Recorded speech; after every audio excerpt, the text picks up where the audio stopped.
Le message du jour vous est présenté par notre frère Marc. Salut chers bien-aimés de notre Père Céleste, c'est lundi et je suis heureux de vous accueillir à nouveau sur le chemin des revendications de Jésus. Aujourd'hui, nous allons lire de Jésus qui dit « Je suis la vraie vigne ». Comme d'habitude, nous allons planter la déco pour que nous comprenions le contexte.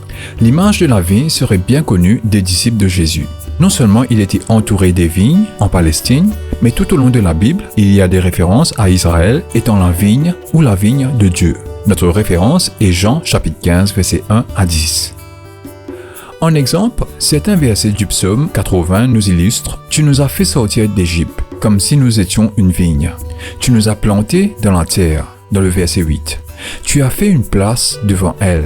Elle a jeté des racines et rempli la terre », dans le verset 9. « Nous avons couvert les montagnes avec notre ombre. Nous avions des membres comme le puissant cèdre », le verset 10. « Nos branches ont atteint la mer Méditerranée et nos rejetons sont allés jusqu'à la rivière Euphrate », dans le verset 11. Et l'appel au verset 14. « Dieu Tout-Puissant, reviens, regarde du ciel et vois, considère cette vigne. » Veuillez relire tout le psaume. Mais quand Jésus prend cette image et la change, au lieu de parler d'Israël ou les disciples de Dieu comme une vigne, il dit que « Je suis la vigne » et ses disciples sont des branches.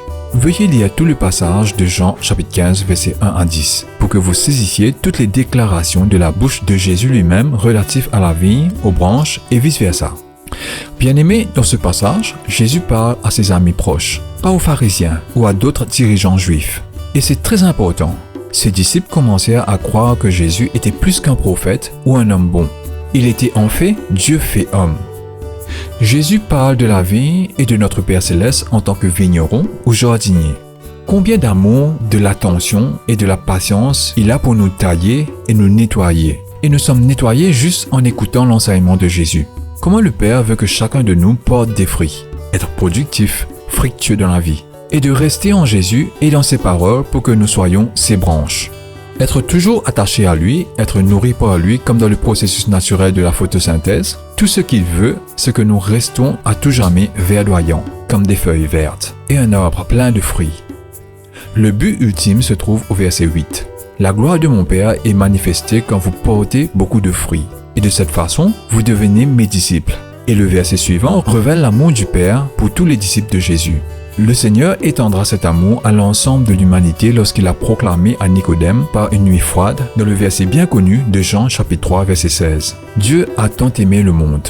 Pour vous et moi aujourd'hui, Jésus ne dit pas « Si vous êtes une bonne personne, vous pouvez être chrétien ». Il dit « Ceux qui me connaissent porteront des bons fruits, car ils font partie de moi, ils sont mes branches. » Et vous savez déjà, bien-aimés, que pour Jésus, il est naturellement normal pour lui de faire pousser des bons fruits. Aujourd'hui, dans notre monde souffrant du Covid et de tous ces dommages collatéraux, les gens disent que nous ne retournerons jamais à la normale. C'est vrai pour eux, mais ils ne connaissent pas la vraie vigne, qui peut rendre la vie facile, fructueuse et normale comme un enfant de Dieu mérite de vivre. Jésus est toujours actif dans le monde, bien-aimé.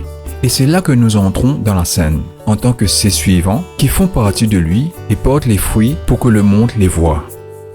Alors, bien-aimés, restons près de la tige. Attendons. Laissons le Saint-Esprit nous apporter, nous communiquer tous les nutriments du ciel pour que nous resplendissons, portons des fruits et apportons de l'amour, la grâce et la miséricorde de Dieu à ce monde malade et douloureux. Demain, nous conclurons sur cette série quand Jésus dira « Je suis la parole ». Dieu vous bénisse mes chers. Profitez de votre journée en lui. Au revoir. Si toi aussi tu crois que la parole de Dieu est une bénédiction, partage-la et sois une source de bénédiction pour les autres, toi aussi.